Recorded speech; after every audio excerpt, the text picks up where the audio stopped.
Welcome again, dear listeners, to Moonlight Audiobook, where the world of mystery unfolds under the quiet glow of the moon. I'm Julian, your host for tonight's journey.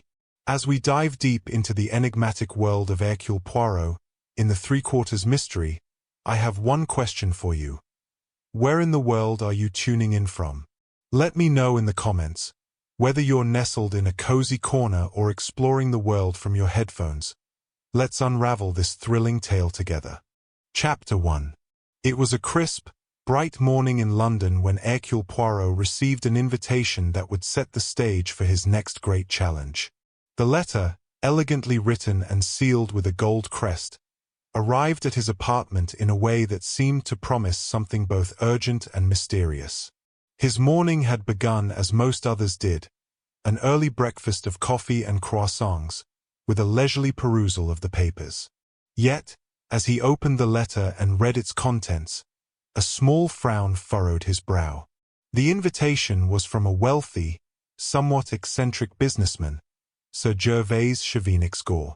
The name might not have been immediately familiar, but Poirot had an eye for detail, and he knew the Chevenixgor family had been part of London's elite for generations. Sir Gervais was known for his lavish parties, his sharp business acumen, and, some whispered, his involvement in a few shady deals over the years. What he wanted with Poirot, however, was not stated clearly in the letter. It was signed, simply, a matter of great discretion and importance. That evening, Poirot made his way to Chevenixgor's grand estate in the outskirts of the city, a sprawling manor set against the backdrop of neatly trimmed gardens and shadowed hedges. The estate was an impressive monument to old wealth, every detail exuding an air of both history and a certain coldness that only money and power could afford.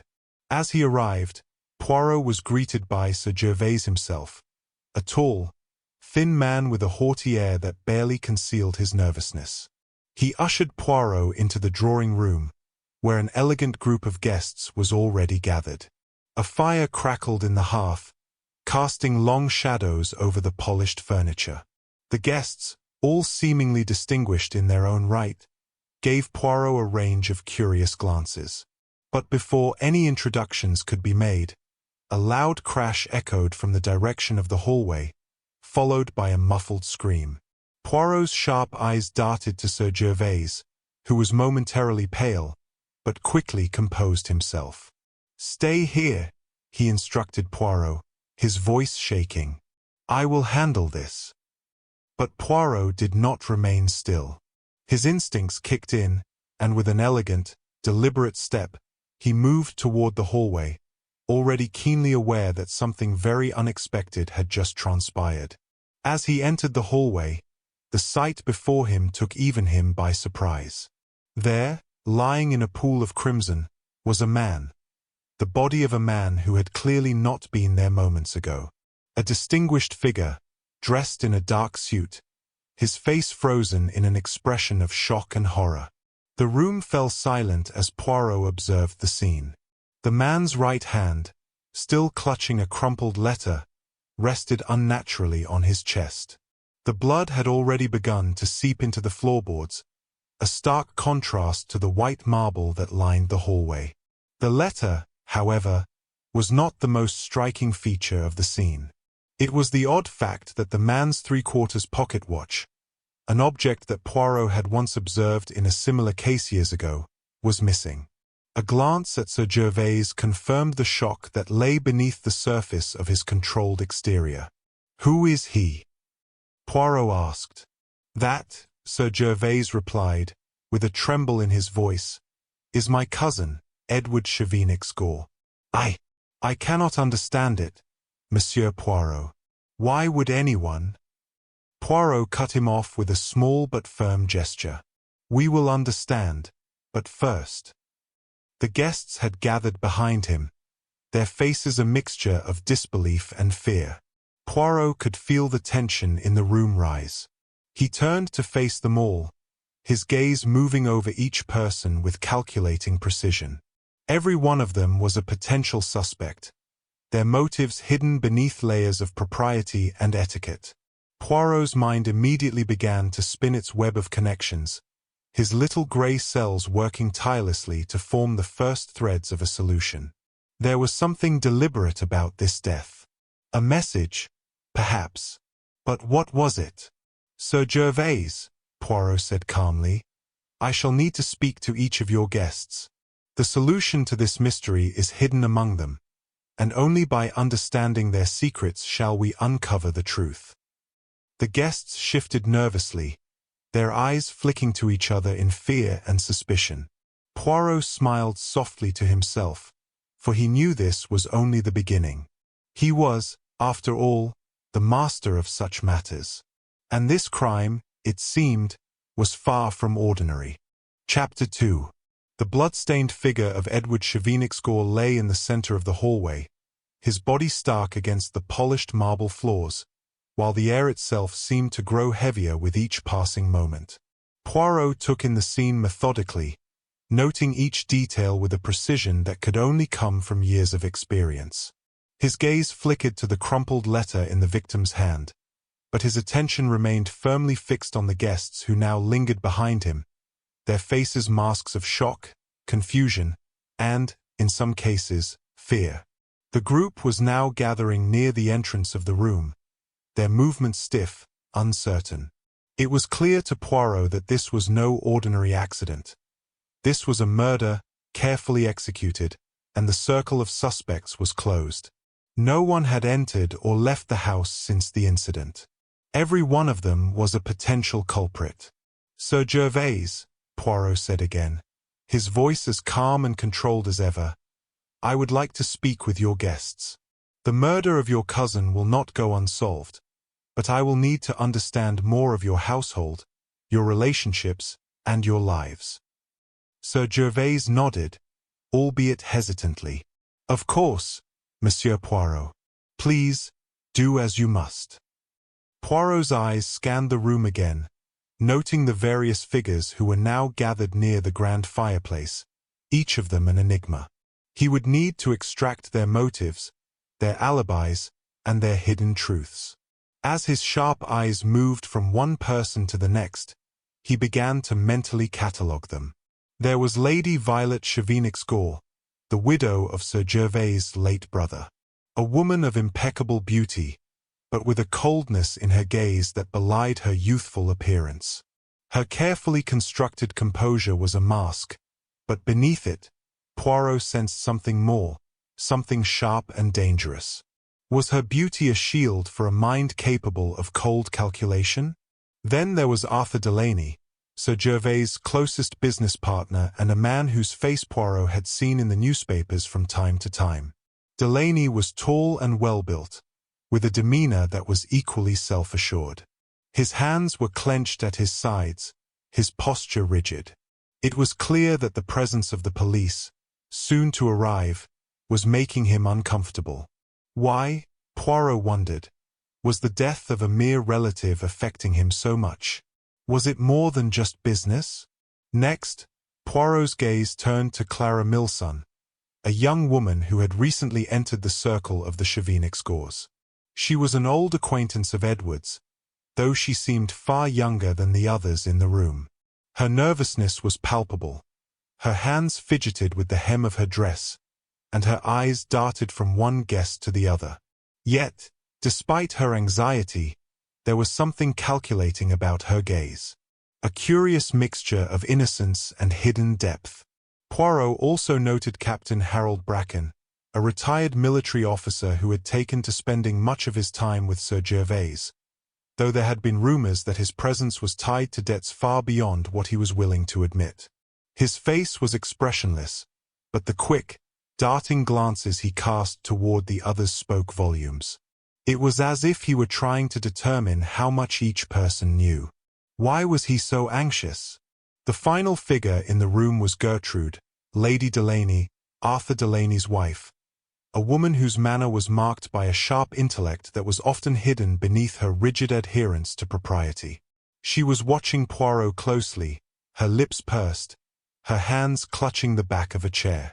She didn't seem shocked, but Poirot could detect the faintest trace of something in her eyes, something that suggested she knew more than she was willing to admit.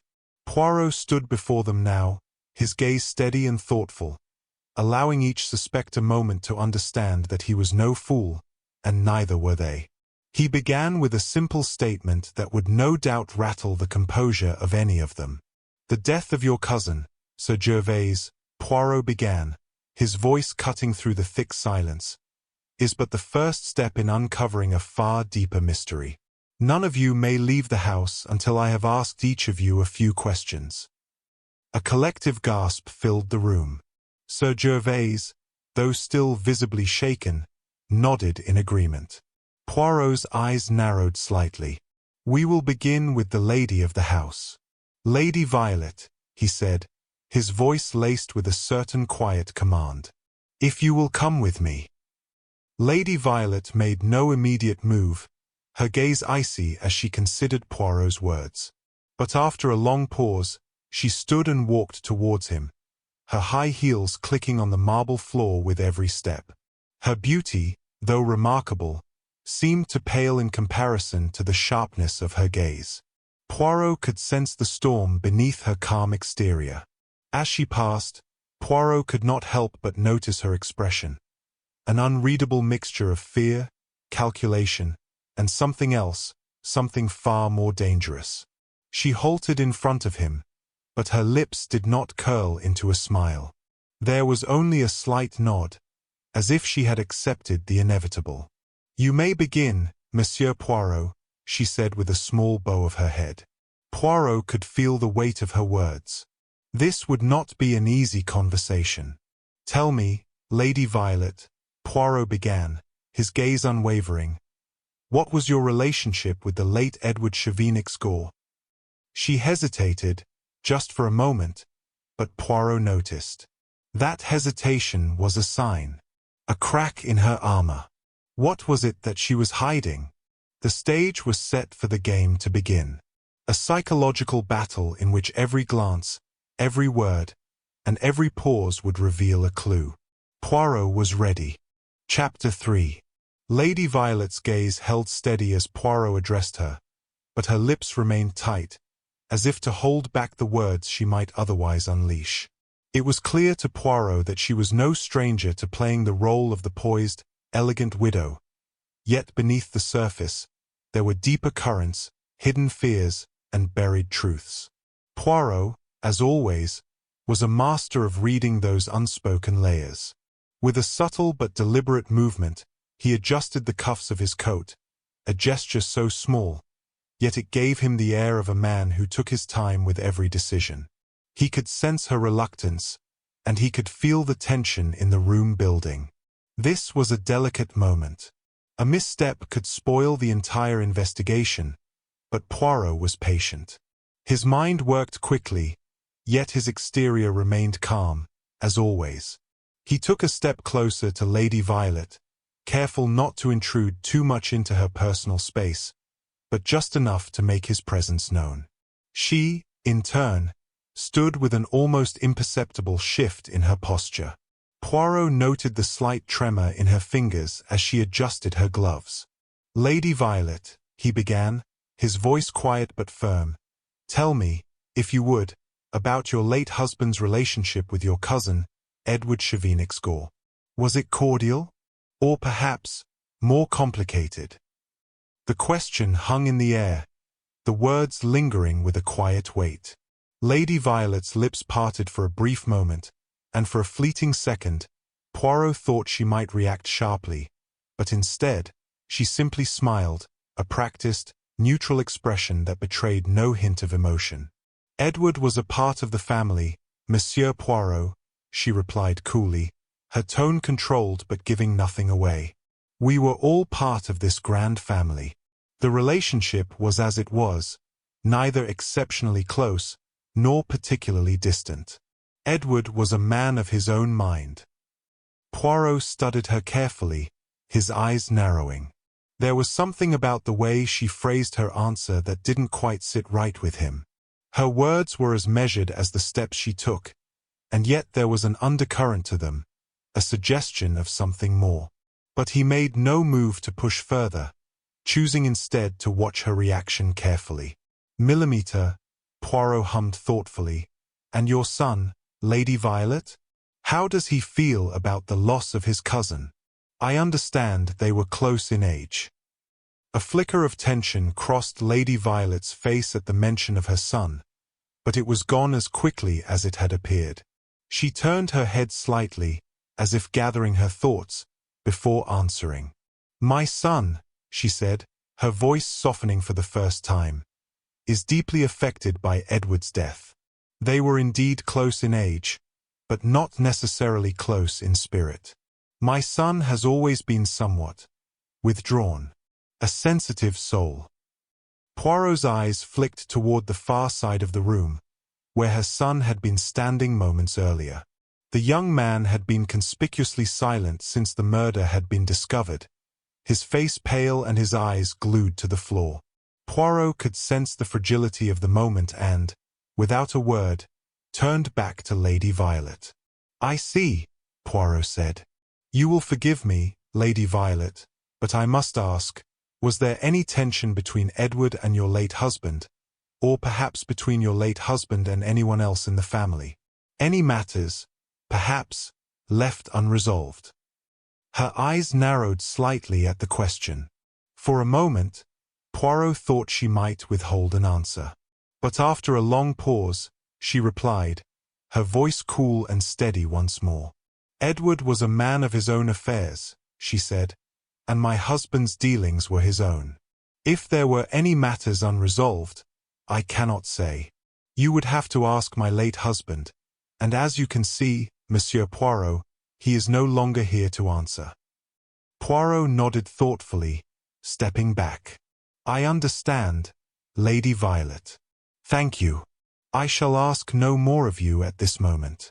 But I must ask that you remain available to speak with me again, should I need further clarification.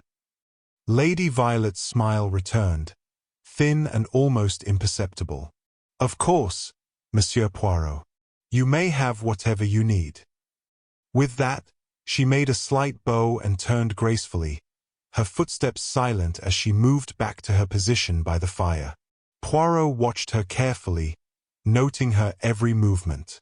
Her composure was flawless, but Poirot knew that beneath her calm exterior, she was hiding something, a secret that she was unwilling to share. Turning his attention back to the rest of the room, Poirot was struck by how each person seemed to hold their breath, waiting for the next move. He could feel their eyes on him, waiting for his next question, but Poirot remained still. He had learned all he needed for the moment.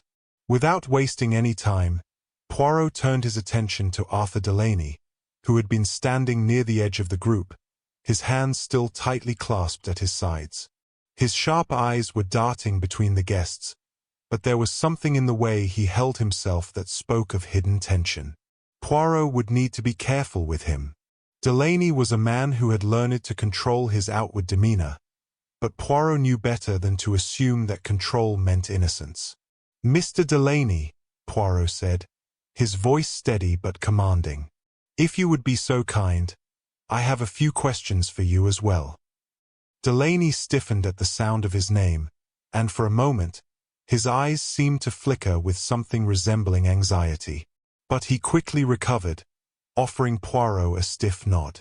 Of course, Monsieur Poirot, Delaney replied, his voice a little too smooth, as though he were trying a little too hard to appear calm. Poirot studied him for a moment, then spoke. Tell me, Mr. Delaney, what was your relationship with Edward Chevenix-Gore? I understand you were business partners of a sort. Delaney's lips twitched, a fleeting flicker of discomfort passing over his face. Edward was a family member, Monsieur Poirot. Nothing more. We had some dealings from time to time, but nothing more than that. Poirot's eyes narrowed slightly as he absorbed Delaney's answer. It was too rehearsed, too perfect. There was something that didn't sit right with it. But Poirot would let the moment pass, for now. He needed more, and he knew it. The true nature of the crime would not reveal itself so easily. Chapter 4.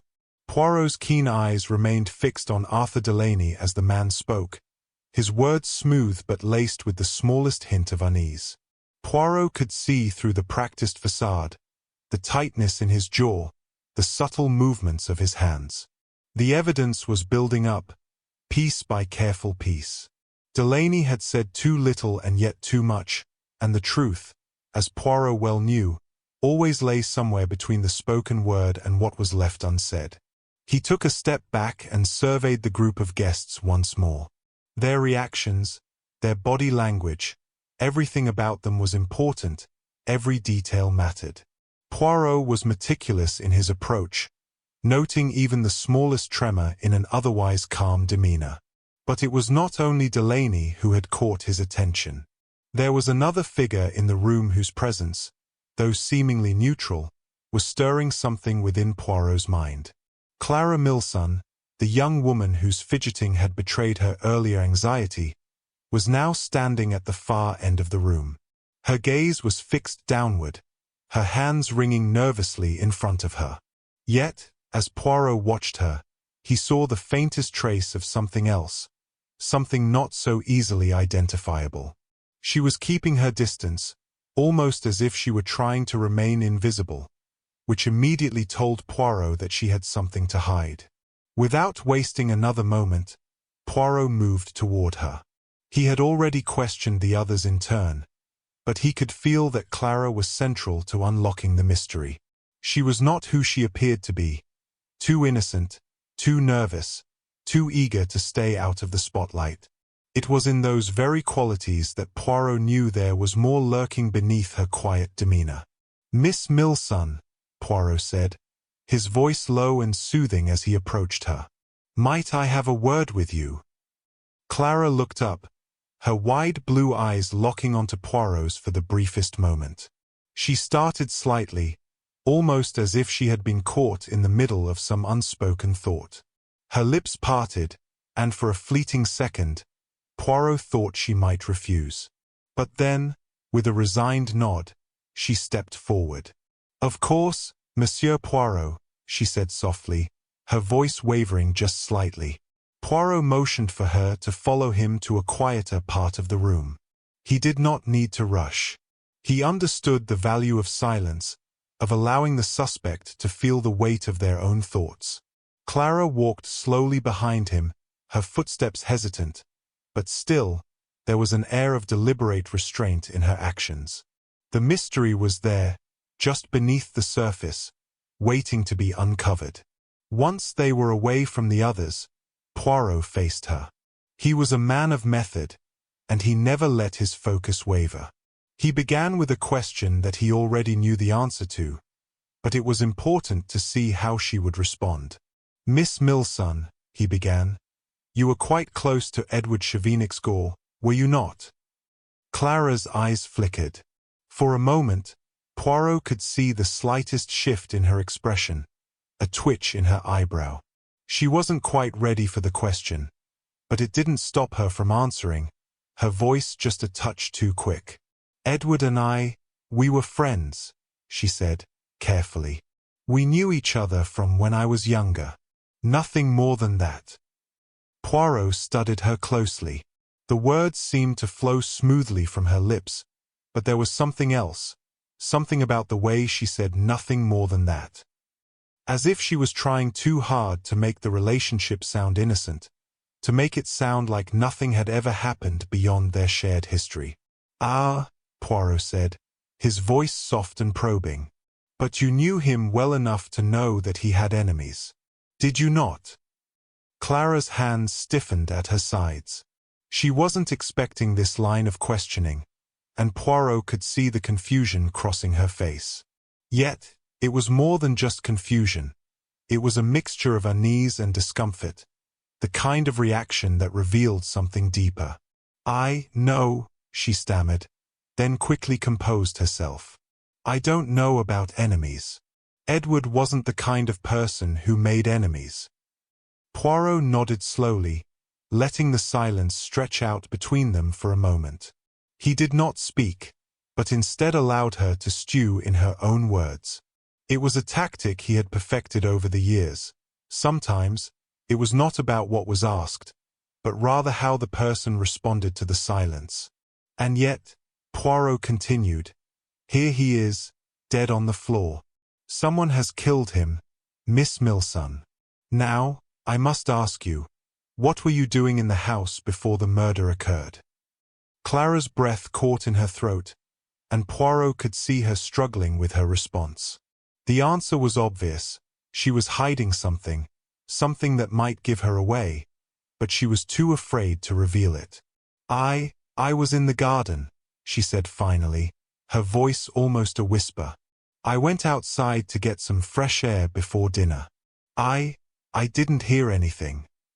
Poirot studied her closely. Her eyes avoided his, her hands were clenched, her posture rigid. It was a telltale sign of anxiety. He had not seen her in the garden. Could she be lying about her alibi? "Indeed," Poirot replied, his voice measured. "But you did hear the scream when the body was discovered, did you not?"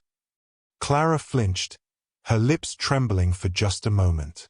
"Yes," she said softly, her voice barely audible. "I heard it."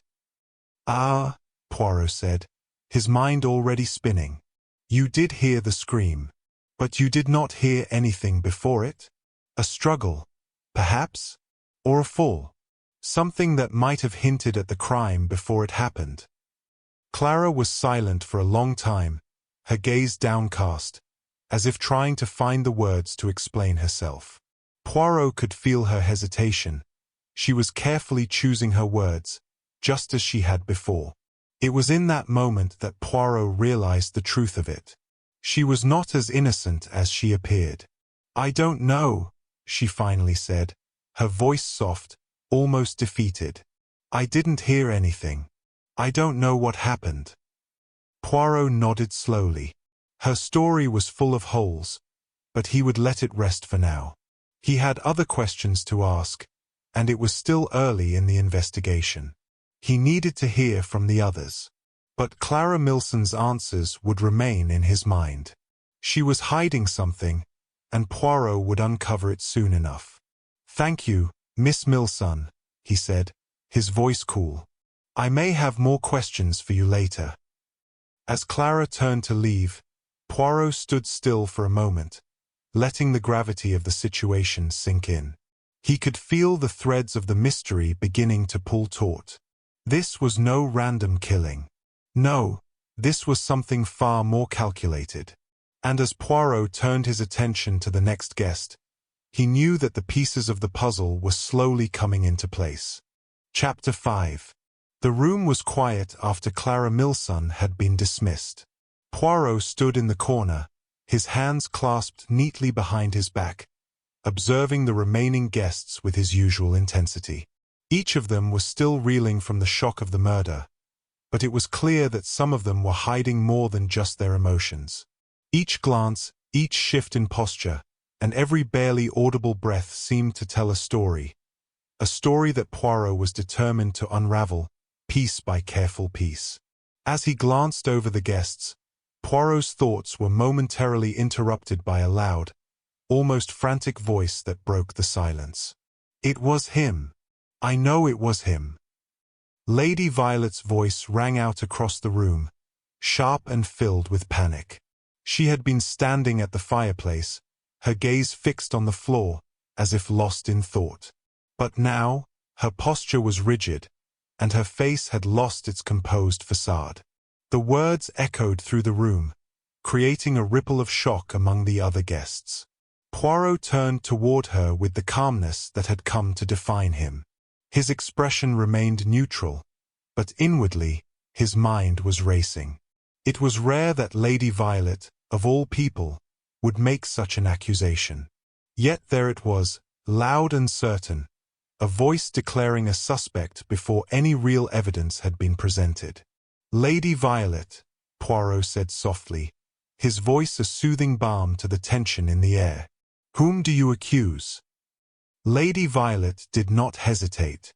Her gaze shot across the room to Arthur Delaney, who had been standing near the window, his face now a mask of disbelief. "It was him," she repeated, her voice trembling with emotion. "Arthur Delaney. He was the last to see Edward alive.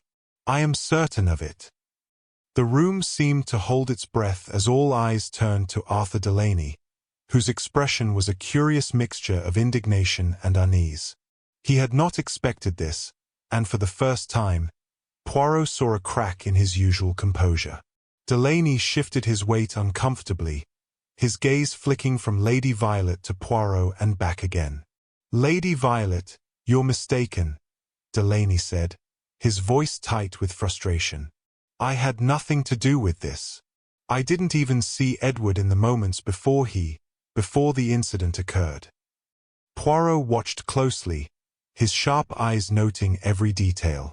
Lady Violet's outburst had thrown the room into a frenzy, but Poirot had learned long ago that accusations were often born of fear, not logic. It was not uncommon for people to make hasty judgments in the heat of emotion, and Lady Violet, it seemed, was no exception. "You are not helping yourself, Mr. Delaney," Poirot said, his tone calm yet firm. "Your defense is weak, and Lady Violet has made a most serious accusation.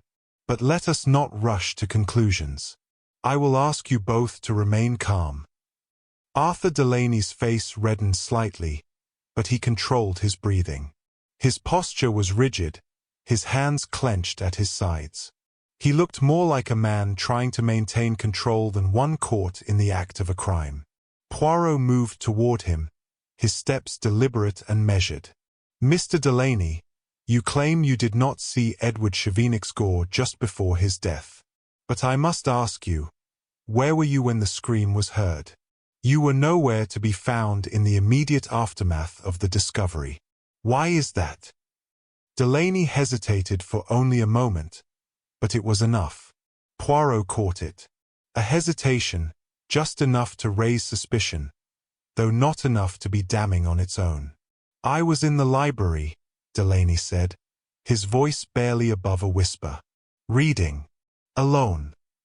Poirot nodded, his eyes narrowing slightly. "And yet, no one saw you there. No one can confirm your alibi." Delaney's jaw clenched, and he took a deep breath. "I didn't know what had happened until the scream. I came running when I heard it." Poirot allowed the silence to hang in the air, giving Delaney's words time to settle. The guests were still watching, their gazes shifting uneasily between Poirot and the accused. The tension in the room had reached a boiling point. "Lady Violet," Poirot said quietly, turning back to her. "You are certain of your accusation? That it was Mr. Delaney who killed Edward?" She stood tall, her expression resolute, her lips set in a firm line. "I am certain, Monsieur Poirot. I saw him. He was acting strangely. I know the way he looks when he's hiding something." Poirot's mind was already turning over her words. He could see the fear in Lady Violet's eyes, and the way her emotions had led her to this point. But he also knew that emotions were not reliable guides in an investigation. Poirot had learned long ago that the truth could not be rushed or forced. It had to be uncovered carefully, methodically, and with patience. He looked back at Delaney, who was still standing near the window, his face tight with frustration. There was no visible sign of guilt, but Poirot knew that appearances could be deceiving. "I will not rush to judgment," Poirot said calmly, his gaze sweeping over the room. "But I must warn you all, this investigation is far from over. Lady Violet, your accusation has created a lead, but it is not yet the truth." Lady Violet seemed to sink slightly under Poirot's gaze, her previous confidence faltering. She had made a serious accusation, but Poirot's calm demeanor and measured words had already begun to chip away at the certainty in her voice. She had made a mistake, one that Poirot intended to correct. "You have been most helpful, Lady Violet," Poirot said, turning away from her and addressing the rest of the room. "But there is more to this mystery than meets the eye. We must look deeper." Poirot turned back to Delaney. "You will stay here, Mr. Delaney. I shall return shortly to speak with you again. But for now, I must speak with the others." The room seemed to exhale collectively, the tension momentarily dissipating. But Poirot knew better than to believe that the matter was settled. The accusation had been made, but it did not feel right. There was more to uncover, more to explore, and Poirot had no intention of letting this false lead distract him from the real truth. As he moved to the next guest, Poirot's thoughts remained focused on the small details, the hesitation in Delaney's voice, the desperation in Lady Violet's eyes, the way the entire room had shifted with the accusation. All of it was part of the puzzle, and Poirot's little grey cells were already hard at work. The game, Poirot knew, was far from over. And this was only the beginning. Chapter 6. The room was no longer as quiet as it had been before Lady Violet's accusation, but the atmosphere had shifted. The energy in the air was palpable, a mixture of fear, suspicion, and doubt. Poirot stood at the center of it all, his hands clasped behind his back, his mind already working through the puzzle. Delaney's face remained tight with frustration, Lady Violet's with confusion, and the rest of the guests, though outwardly composed, were still visibly shaken by the accusation. They all knew it, but none of them were ready to admit it. Someone here was guilty, and they were hiding behind their masks of propriety and decorum. Poirot took a moment to let the silence stretch, giving each individual in the room time to reconsider their position, to sense the weight of the unfolding investigation. He knew that every person in this room had something to hide, something they were unwilling to reveal. His task was not to simply ask questions, but to read between the lines, to observe the smallest of actions, the briefest flickers of discomfort, and to exploit those vulnerabilities. His next move was calculated, a psychological game in which he would not directly accuse anyone but would instead push them to expose themselves. The tension would mount, and with it, the truth would slowly emerge, just as it always did in his cases. But for now, Poirot remained calm and measured, like a conductor orchestrating the delicate movement of a symphony, each note bringing them closer to the conclusion. Poirot turned first to the eldest guest in the room, Captain Harold Bracken. The retired military officer had been quiet since the discovery of the body, but Poirot had observed that Bracken's usually stoic expression had softened in recent minutes. It was as though the pressure of the investigation had begun to wear on him. Captain Bracken was a man of discipline, his bearing upright, and his military past no doubt keeping him grounded in the face of emotional turbulence. But Poirot knew better than to assume that someone's exterior revealed their true nature. Every action, every hesitation, was part of the puzzle, and Poirot's eyes were trained to read every nuance of the human condition. "Captain Bracken," Poirot said, his voice cutting through the tension. "You've been rather quiet this evening. Perhaps it is time for you to share your thoughts with us." Bracken's eyes flickered to Poirot, but he quickly recovered, his gaze hardening into something resolute. "I have nothing to add, Monsieur Poirot," he said, his voice steady. "I wasn't in the house when the tragedy occurred." Poirot nodded thoughtfully. "I see. You say you weren't in the house. Then where were you, Captain? What was your location at the time of the murder?" For a brief moment, Bracken hesitated. Just a split second, but Poirot caught it. His gaze hardened slightly, the calm veneer faltering. He was covering something. "I was in the stables," Bracken replied, his voice sounding slightly more defensive. "I went for a walk. Needed a bit of fresh air." Poirot raised an eyebrow. "You went to the stables? Alone?" Bracken nodded, but the way he shifted on his feet told Poirot that the captain wasn't entirely comfortable with his own words. "It's a large estate," Bracken said curtly. "I enjoy the solitude." Poirot studied him for a moment, letting the silence settle between them. "And you heard nothing unusual when you were outside? No sounds, no raised voices?" Bracken's eyes darted briefly to the other guests before answering. Nothing. Poirot gave a small nod, his lips pressing together. The man's alibi was weak, but Poirot did not push further. It was clear that Bracken had no intention of revealing more at this point. Instead, Poirot allowed the conversation to end on a note of ambiguity. There would be time later to press him further. "Thank you, Captain Bracken," Poirot said coolly. "Your account is noted." Poirot turned away from Bracken, his mind racing with new possibilities. The captain had been too composed, too distant. There was no panic, no anxiety, just the cold, steady tone of a man who knew how to keep secrets. But Poirot had learned that the more composed someone appeared, the more likely they were hiding something beneath the surface. Bracken was a man who would need to be watched closely. As Poirot continued his observations, he decided to subtly shift the focus of his investigation. He knew that the true culprit was likely one of the others, Delaney, Lady Violet, or someone else entirely, but it was clear that the psychological pressure was beginning to mount on all of them. None of them were completely immune to the tension, and that was precisely what Poirot intended to exploit. The guilty party would reveal themselves in time, but it was not always through direct questioning. Poirot turned now to Gertrude Delaney, Arthur Delaney's wife. She had been standing near the window, quietly observing the exchange between Poirot and the other guests.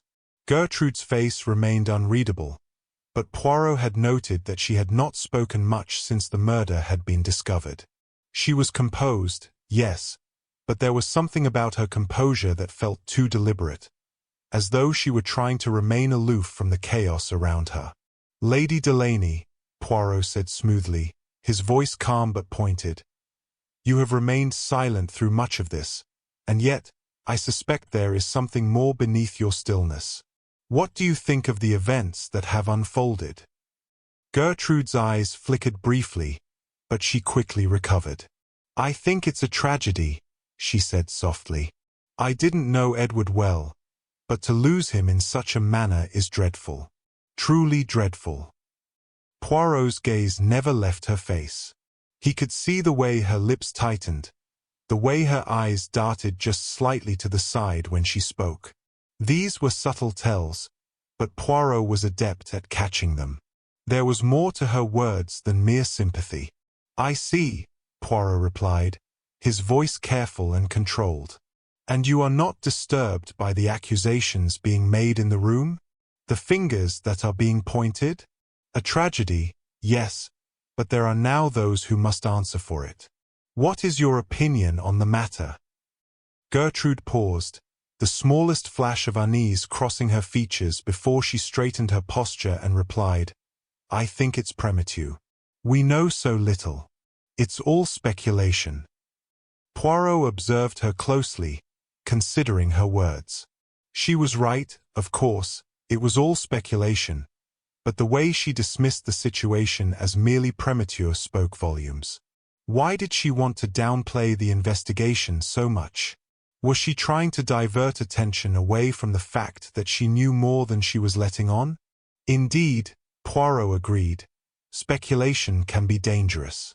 But facts are more dangerous still, Lady Delaney. And they will be uncovered. Gertrude's smile never wavered, but her eyes betrayed her, just for a moment. Poirot had made his point. He had planted the seed of doubt in her mind. Now, it was a matter of watching how she would react. With that, Poirot stepped back. His questioning had left its mark. There were still so many layers to peel away, but he was confident now. The game had truly begun, and each guest's behavior was a clue in its own right. The psychological pressure would continue to mount, and it would be the guilty party who cracked under the strain. Chapter 7. The clock on the mantelpiece ticked steadily, each second passing as if it too were a participant in the unfolding drama. The air in the room seemed to grow thicker with each passing moment, tension gripping the guests as Poirot moved between them, his questions probing and precise, yet always hinting at the deeper mystery that lay just beyond the reach of their understanding. He had already spoken with each of the guests, carefully weighing their responses, observing their body language, and noting every contradiction. But despite the psychological game he had been playing, despite the slow tightening of the web around them, there was still one key piece missing, something that none of them had yet revealed. The truth, as always, was buried deep beneath layers of deception. Poirot stood by the fireplace now, his gaze shifting between the guests as they conversed among themselves. He could see their discomfort, Delaney's tight jaw, Lady Violet's increasingly defensive posture, Captain Bracken's glances towards the door, and Clara Milson's nervous fidgeting.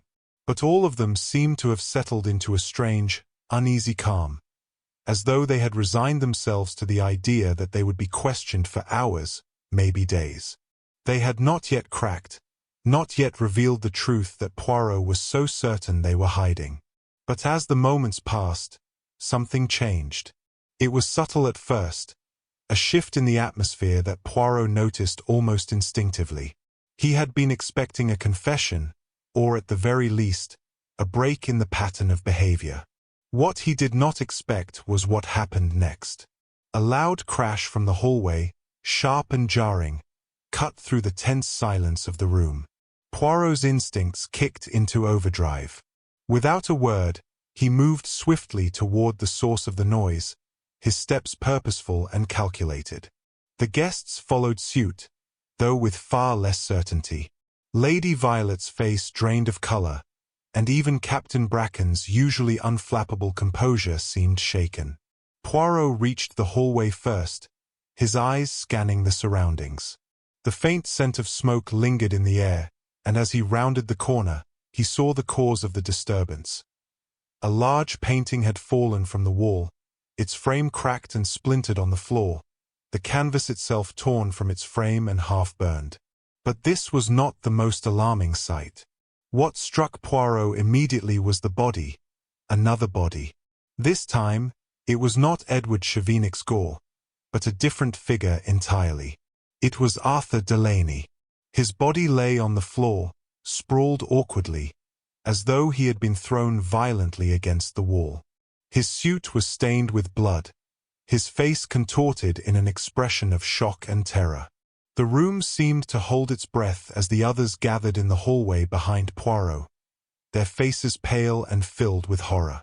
Mon Dieu, Lady Violet whispered under her breath, her eyes wide with disbelief. It can't be. Poirot, however, was not surprised. His sharp eyes took in every detail of the scene, the broken painting, the way Delaney's body had been positioned, the traces of something dark smeared on the floor nearby. The fire had not reached the body, but there was a sense of deliberate chaos in the placement of the scene. It was meant to draw attention, to distract from something much darker.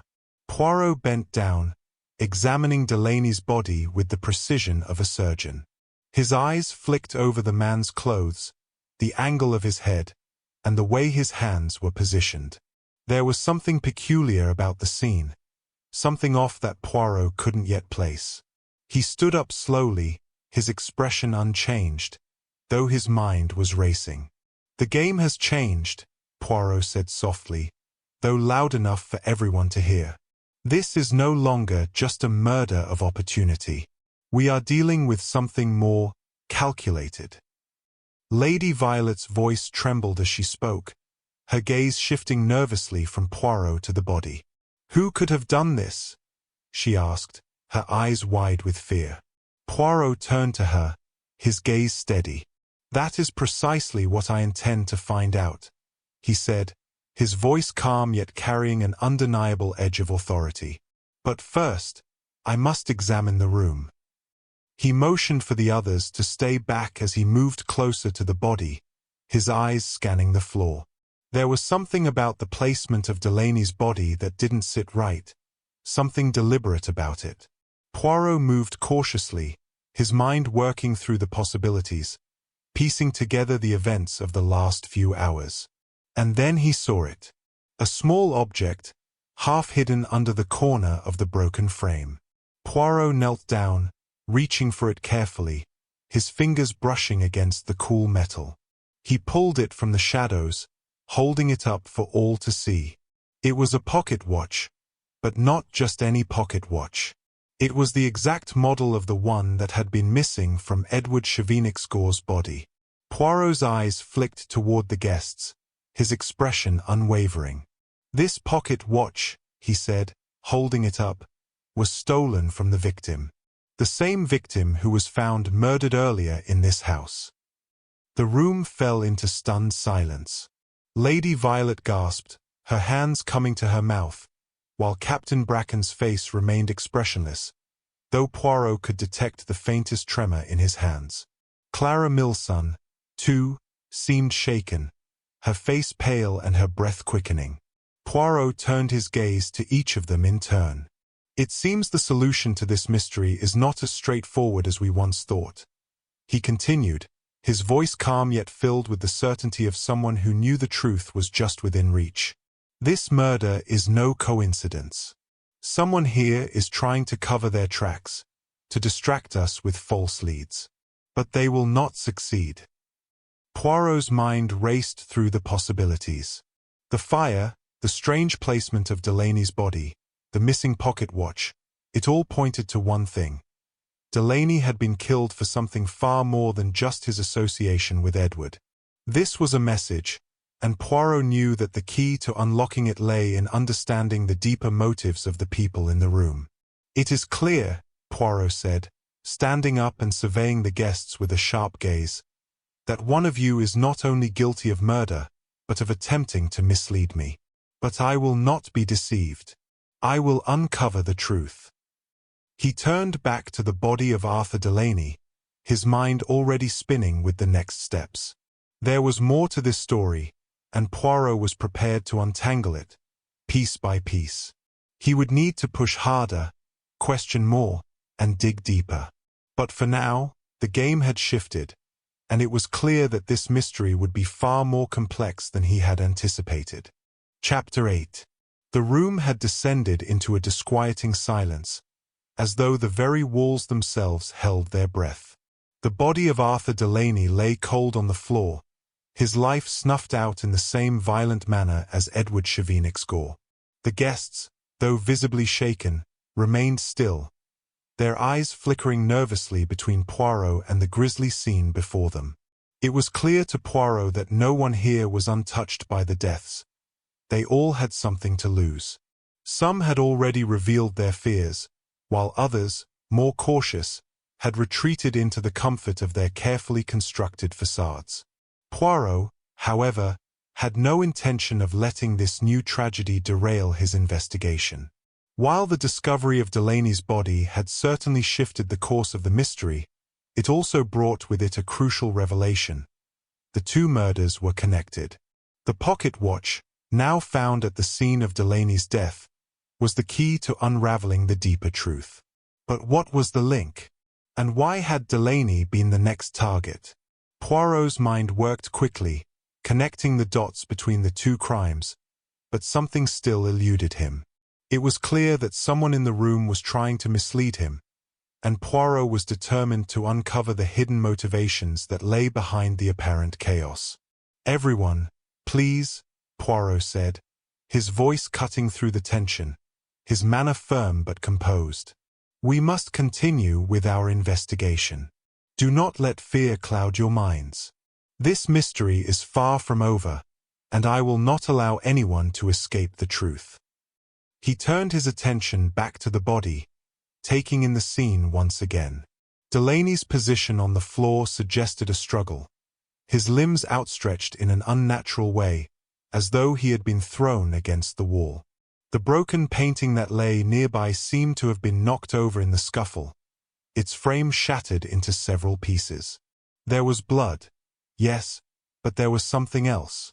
Poirot's eyes scanned the floor more closely, a small detail catching his attention that had initially escaped him. There, just to the side of the body, was a small, almost invisible smudge, a smear of dark ink, partially obscured by the blood. It was faint, but Poirot had been trained to notice the smallest of details. He bent down, carefully inspecting it. "What is it, Monsieur Poirot?" Lady Violet asked, her voice trembling. "What have you found?" Poirot did not immediately respond, his focus entirely on the mark. It was a peculiar, irregular streak of ink, and it appeared to have been left by a pen or some other writing instrument. But why was it here, at the scene of the crime? It seemed so out of place. The blood had already begun to dry, but the ink mark was fresh. Poirot stood up slowly, his eyes narrowing as he absorbed the information. The presence of ink at the crime scene was no accident. It was too deliberate. The question was, why had it been left there? "Lady Violet," Poirot said, turning to her, "do you have any idea where this ink may have come from?" She looked startled at the question, her gaze darting between Poirot and the mark. I don't know. There's no ink in this room, not that I can see." Poirot's eyes never left her face as he studied her response. Her words were too quick, too hesitant. She was lying, or at least, withholding something. He had seen it before, that flicker of uncertainty in her eyes. There was more to this, but he could not yet place it. Poirot turned his attention to the other guests, noting how each one reacted to the question. Captain Bracken stood with his arms crossed, his eyes averted as if deep in thought. Clara Milson, who had been standing near the door, shifted nervously, her gaze briefly locking with Poirot's before she quickly looked away. Poirot's gaze finally fell on the table nearby, where a small collection of personal items lay scattered. There, amidst the clutter, was a fountain pen. It wasn't an extravagant pen, but its design was distinctive, a silver casing with intricate etchings, a pen that seemed out of place in the otherwise pristine surroundings of the manor. Poirot approached the table, picking up the pen carefully and inspecting it. "The mark," Poirot muttered to himself, turning the pen over in his hand. "It is not a coincidence." "Do you mean the ink?" Captain Bracken's voice was gruff, but there was something in his tone, something too knowing. Poirot's eyes snapped to Bracken, who seemed unfazed by the scrutiny. "You recognize this pen, Captain?" Bracken shifted slightly, his expression unreadable. "No, I don't. But it looks like something one of the guests would carry." Poirot allowed a pause, letting Bracken's words hang in the air. It was clear that Bracken knew more than he was letting on, but Poirot did not press him yet. There was still something about the pen that intrigued him. Why was it on the table? Who had been using it? Turning back to the rest of the guests, Poirot addressed them in a calm, measured tone. "It seems we have uncovered something, though not yet enough. The ink, this pen, and the body, it all points to a deliberate attempt to mislead us. But for what reason?" Lady Violet's voice wavered as she spoke. "Monsieur Poirot, I don't understand. How can this pen be connected to the death of Mr. Delaney? It's just a pen." Poirot's eyes narrowed, a smile playing at the corners of his lips. "Lady Violet, you are correct in saying that it is just a pen. But the presence of this pen at the scene of a murder is anything but incidental. It is a clue, and a very specific one at that. The mark of ink is not a random detail. Whoever killed Mr. Delaney wanted us to find it. This is a message, and we must decipher it." He turned once again to the body of Delaney, his mind working through the puzzle. The ink, the pen, the position of the body, it was all part of a deliberate plan. But who was behind it, and what was their endgame? Poirot stood up straighter, his mind clicking into place with a sudden clarity. There was still much to uncover, but he knew that the missing piece of the puzzle was closer than ever. "This case," Poirot said quietly, "is not as simple as it seems. But every clue, every mark, will lead us to the truth. And I will not rest until I find it." As Poirot stepped back from the scene, his eyes swept over the guests once more. The game was far from over. The true criminal was still in the room, hiding in plain sight. But Poirot's little grey cells were already working, and he was closer than ever to uncovering the truth. Chapter 9. The air in the drawing-room had grown thick with uncertainty, but Poirot's presence brought a strange kind of stillness. The discovery of the ink, the mysterious pen, and the second murder had deepened the mystery in ways that were both disorienting and enlightening. Yet, despite the unfolding chaos, Poirot's mind remained focused, undistracted by the growing panic in the room. His little grey cells had worked tirelessly to piece together the puzzle, but the solution was still shrouded in shadow. The guests had gathered once again in the drawing-room, the atmosphere now laden with the kind of tension that only a murder investigation could create. The conversation had died down to a low murmur as Poirot stood before them, his back straight, his hands neatly clasped in front of him. His gaze moved over each guest carefully, analyzing their every move, every subtle shift in their posture. Poirot had taken the time to gather every thread of the investigation, but there was something that had been bothering him, something that had been nagging at the back of his mind since the moment he had first seen the bodies. It was the same feeling he had learned to trust, the feeling that the truth was on the cusp of revelation. It was there, just beyond their grasp, and he knew he would not rest until it was unearthed. Lady Violet stood at the far end of the room, her eyes still wide with shock but now tempered with a growing sense of resignation. Clara Milson fidgeted with her gloves, her eyes darting nervously toward the door. Captain Bracken leaned against the wall, his arms folded tightly, his face inscrutable. Arthur Delaney's widow, Gertrude, sat in a chair, her fingers twisting the fabric of her dress, though she tried to maintain an air of composure. The room was a picture of fragile civility, but beneath the surface, Poirot knew that they were all on the verge of breaking. Poirot cleared his throat, his voice calm and authoritative as he addressed the group. "I have spoken with each of you. I have observed your reactions, your words, your silence. The time has come to bring this investigation to its conclusion. You will all hear the truth." There was a collective intake of breath, the guests leaning forward slightly, as if anticipating something monumental. They were all desperate for resolution, though none of them knew how far they would be pushed by the answers Poirot was about to provide. Poirot took a step forward, allowing the room to settle into complete silence. There are two murders here, two deaths that, at first glance, seemed unrelated, but are, in fact, connected by one thread. A thread that, I confess, took me some time to unravel. He paused, allowing the tension to build. The murder of Edward Chevenix Gore was no random act. It was a premeditated killing. And Arthur Delaney, though seemingly a separate victim, met the same fate for reasons that are far more significant than mere chance. He turned toward Lady Violet first, his eyes narrowing slightly. "Lady Violet, you were the first to make an accusation. You pointed to Mr. Delaney, suggesting that he was the murderer of your cousin. But in truth, your own knowledge of the situation is far more complicated than you would admit. You see, you are connected to both deaths, though not in the way you might think." Lady Violet stiffened at his words, but Poirot continued, his voice firm.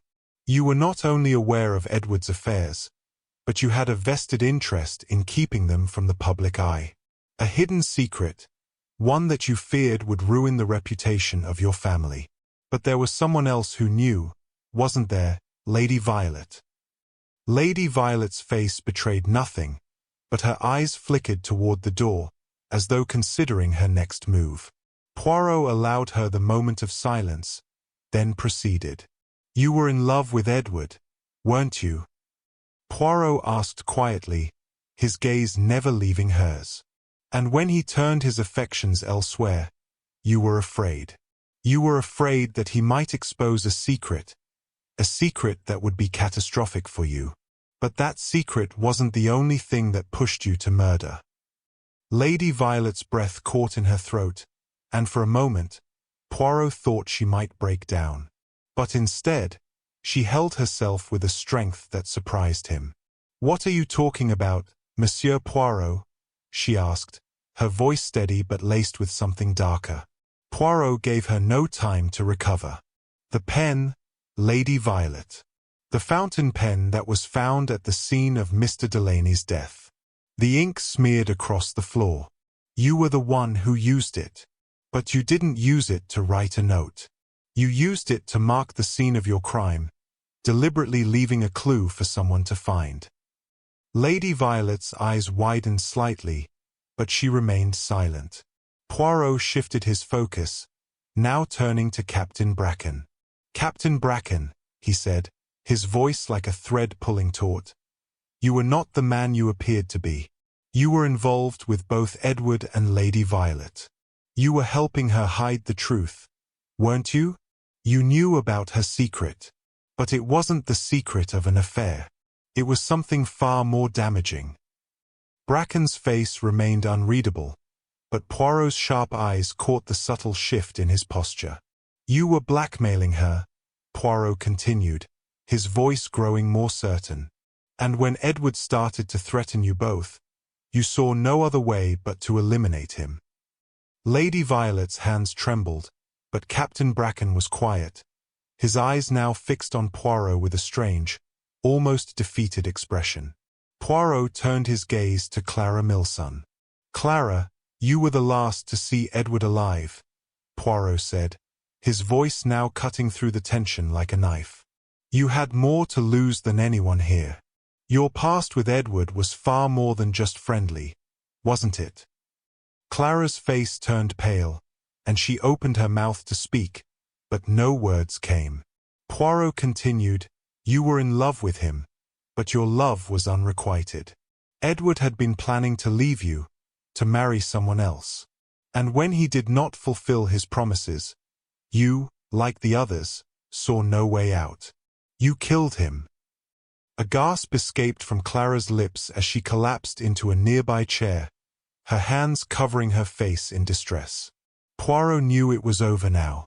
The truth had been laid bare. "I will not pretend that this is an easy truth," Poirot said, his voice calm and resolute. "Each of you had your own reasons for what you did. Each of you played a part in these deaths. But the time for lies is over. The solution to the mystery has been found, and the murderer is in this room." With a slow, deliberate motion, Poirot turned to the final piece of the puzzle. "And now, the rest of you must face justice." Chapter 10. The drawing room remained heavy with the weight of Poirot's words. The guests, now stripped of their masks of propriety and calm, were no longer the well-dressed, poised individuals they had been upon arrival. Now, they were simply people, guilty, ashamed, and terrified of the consequences of their actions. Poirot stood at the center of the room, his back straight, his eyes calm but resolute. His expression was a study in composure, though his mind was sharp, his little gray cells already working through the final threads of the puzzle. The truth had been laid bare, yet he knew that the final moments of a case like this were always the most delicate. There was still much to do before the inevitable conclusion. Lady Violet, Captain Bracken, and Clara Milson, all of them had been caught in a web of lies and deceit. Poirot had carefully peeled away the layers of their stories, their motives, until he was left with the undeniable truth. The room was quiet now, save for the occasional, shaky breath of the guilty parties. Each of them seemed to be bracing for something, though none of them dared to speak. It was as though they were waiting for Poirot to reveal the final detail that would break their world apart. And in a way, he would. Poirot cleared his throat softly, his voice carrying through the stillness. "You see, my dear friends," he began, his tone still as calm and precise as it had been since the beginning. "This case was never about the bodies. No, it was always about the motives, the hidden reasons for these crimes. You all had your reasons for committing murder, and yet, each of you missed something so simple, so obvious. He turned his gaze to each of them in turn. Lady Violet, you feared the truth of your affair with Edward would come to light, but it was not love that led you to kill him. It was a secret far more powerful. You were afraid that Edward would expose your financial dealings, the corruption you'd hidden from your family. He had threatened to ruin you, to expose your secret life. You acted out of desperation, not just love. Lady Violet's face turned pale, her lips trembling. She had tried to mask the terror in her eyes, but now it was clear.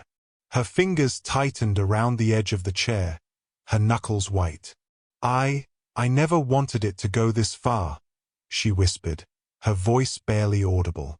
But he forced my hand. He said he would tell them all. Poirot nodded gently. And you, Captain Bracken, how fitting that you would be a man of military discipline, yet a man whose true nature hid behind the guise of professionalism. You were a man who thought you could control everyone, didn't you? He paused, allowing the weight of his words to settle in. You were not simply a servant to Lady Violet. No, you had your own plan. You were blackmailing her, weren't you? You had your own secrets, your own debts, your own involvement in those very dealings that you knew would be exposed. When Edward began threatening to unravel everything, you saw no choice but to silence him. Captain Bracken stood silently, his lips tight, but his eyes filled with a growing shame. He was caught. Nothing he could say would alter the truth now. I never meant for it to go this far, he muttered, his voice low, filled with regret. But I was trapped. I thought I could control it all. Poirot nodded once, acknowledging the confession. His gaze shifted to Clara Milson, whose face was now pale and drawn, her earlier fidgeting replaced by an unnatural stillness. And you, Clara, Poirot said, his voice turning soft, though his words were as cutting as ever. You were in love with Edward, but he did not return your affections in the way you had hoped. You wanted him to love you. You thought that if you could remove the people who stood in your way, you might win his heart. But when he rejected you for the final time, when he planned to marry another, you could no longer bear it. Clara's lips quivered, and she shook her head, her tears beginning to spill as the full weight of her actions settled upon her. I never thought it would end like this. I thought if I could get rid of her, of them all, I could have him. He was the only thing I ever wanted. Poirot sighed softly, his eyes filled with both sadness and a deep understanding of the human condition. Ah, yes. The folly of love, the belief that it can be won through violence, through force. But in truth, Clara, you were never meant to have him. You were simply a pawn in a much larger game. The room was silent now. The guilty parties had been exposed, their darkest secrets laid bare before them. Each of them had believed, in their own way, that the truth could be hidden. But Poirot's methodical reasoning had peeled away every lie, every illusion, until nothing remained but the stark reality. Poirot turned his attention to the remaining guests, his eyes sharp. But there is one more thing I must address. The pen, the ink, the mark at the scene of Mr. Delaney's death. It was a deliberate message, a symbol meant to mislead me. But in truth, the pen was a key, a symbol of the hidden connections between you all. It wasn't just about the ink. It was about how you used it, how you tried to manipulate me. But I saw through it. The ink was not a weapon. It was a sign that you were trying to hide the truth from me. He paused, his eyes sweeping over the guests once more. You have all confessed to your actions, whether through words or through the weight of your silence. You killed not just for love, but for fear, for greed, for desperation. And now, you must face the consequences. The room held its breath as Poirot's words rang in the air. He had solved the mystery, piecing together the motives, the lies, and the deceptions. The truth, as always, had emerged in the end, not through brute force or physical evidence, but through careful observation and logical deduction. Lady Violet, Captain Bracken, and Clara Milson would all face justice. The wheels of the law would turn, and each of them would be held accountable for their crimes. But Poirot, as always, remained detached from the emotions of the moment. His work was done. As the guests were led away, Poirot stood quietly by the window, his eyes gazing out at the night sky. His thoughts were quiet, his mind already moving on to the next case, the next puzzle to solve. He turned to Hastings, who had been quietly observing the events unfold. "It is in moments like these, mon ami," Poirot said, his voice soft, "that one sees the true nature of humanity. It is never as simple as it appears. And yet, the truth always reveals itself, eventually." With a small, satisfied smile, Poirot turned away from the window. Another mystery solved. Another case concluded. Thanks so much for joining me on this mysterious journey today. I hope you enjoyed unraveling the twists and turns with me. If you liked what you heard, don't forget to give it a thumbs up. And if you're new, hit that subscribe button so you never miss an eerie tale. And as always, I'd love to hear your thoughts. Leave a comment below and let's keep the mystery alive. Until next time, keep wondering, keep questioning, and most importantly, keep enjoying the mysteries that lie in the moonlight. See you in the next one.